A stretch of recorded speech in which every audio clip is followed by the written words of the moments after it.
sebelah kanan saya Riza Nafida dari tim Kontra, dan di sebelah kiri saya Raisana Fitri dari tim Pro. kami akan melakukan debat dengan konsep As-Sulta At-Tasriyah.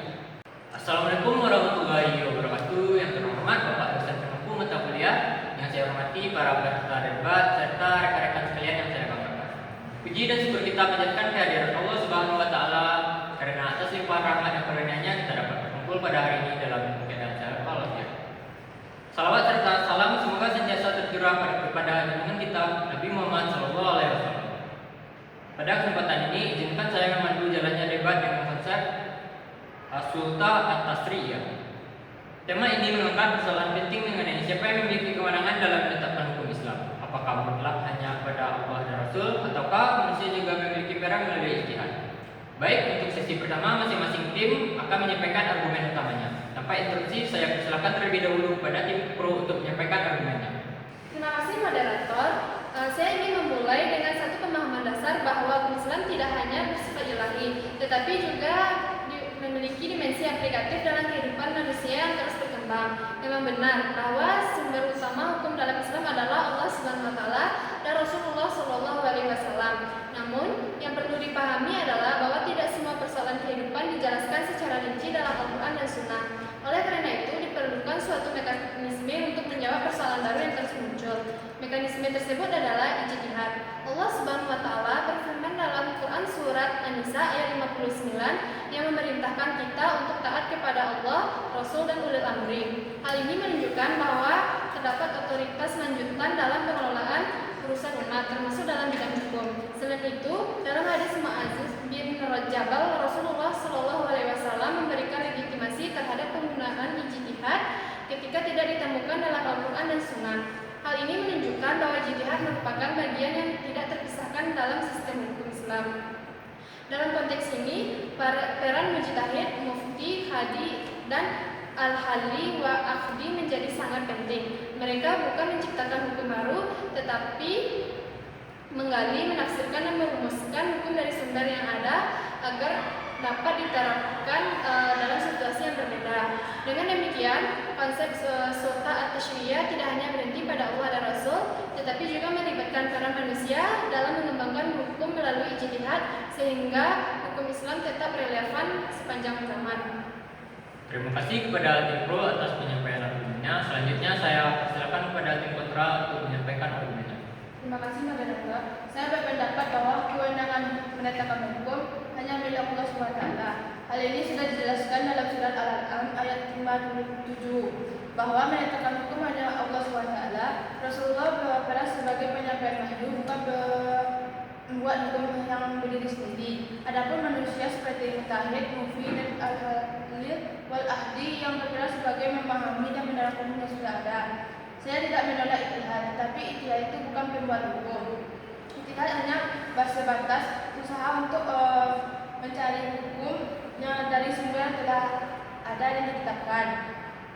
Kalau ijtihad dianggap sebagai bagian-bagian takdir, maka dikhawatirkan batas antara wahyu dan pemikiran manusia menjadi tidak jelas. Ini bisa berdampak munculnya perbedaan yang terlalu jauh dan berpotensi menimbulkan ketidakpastian hukum. Oleh karena itu, saya menegaskan bahwa konsep As-Sulta At-Tasriyah harus tetap dipahami sebagai kewenangan yang bersumber dari Allah Subhanahu wa taala dan manusia hanya berperan sebagai penyerapan dan memahaminya. Terima kasih atas argumen dari kedua belah pihak, yaitu tim Pro dan tim Kontra. Baik, saya persilakan kepada tim Pro untuk memberi argumen sanggahnya terhadap tim Kontra. Terima kasih moderator. Saya ingin menanggapi pernyataan tim Kontra yang menyatakan bahwa ijtihad bukan bagian dari tasrih. Menurut saya ini adalah pemahaman yang terlalu sempit. Karena dalam praktik sejarah Islam, para sahabat tidak hanya memahami, tetapi juga merumuskan hukum berdasarkan kondisi yang ada. Contohnya adalah kebijakan Umar bin Khattab yang menangguhkan potong tangan pada masa penceklik. Ini menunjukkan bahwa ada ruang pertimbangan manusia dalam penerapan hukum. Jika kita menolak berat moderator, silakan tim Kontra.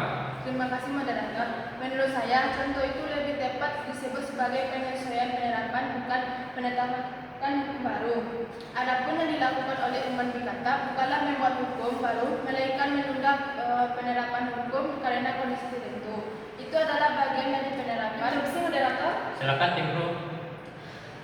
Terima kasih moderator. Tapi kalau menurut saya semua dianggap hanya penerapan, rasanya kurang tepat juga. Karena dalam kenyataannya, ketika ulama menghadapi persoalan baru yang tidak dijelaskan secara rinci, mereka harus benar-benar menggali dan mempertimbangkan banyak hal untuk sampai pada suatu hukum. Baik, saya memahami masuk dari Tim Pro, tapi justru karena ada proses penggalian itu, batasannya harus semakin dijaga. Jangan sampai dengan alasan ijtihad malah keluar dari ketentuan yang pasti. Jadi kebebasan dalam berpendapat tetap ada, tapi tidak boleh melewati batas koridor yang sudah ditetapkan. Perbedaan bukan berarti kesalahan. Dalam Islam, perbedaan pendapat di kalangan ulama adalah hal yang wajar selama masih dalam koridor syariat. Namun perlu dipahami juga bahwa perbedaan pendapat yang muncul dari proses ijtihad bukanlah kesalahan. Justru itu menunjukkan bahwa hukum Islam memiliki fleksibilitas dalam menjawab persoalan baru selama tetap berlandaskan pada prinsip yang sudah ada. Baik, saya rasa perdebatan sudah berjalan cukup dinamis. Saya persilakan masing-masing tim untuk menyampaikan pernyataan penutup. Saya persilakan terlebih dahulu kepada Tim Pro untuk menyampaikan pernyataannya. Terima kasih moderator. Saya menegaskan bahwa ijtihad merupakan bagian penting dalam menjaga relevansi hukum Islam. Tanpa ijtihad, hukum akan sulit menjawab perkembangan zaman. Terima kasih kepada Tim Pro. Selanjutnya saya persilakan kepada Tim Kontra untuk menyampaikan pernyataan penutupnya.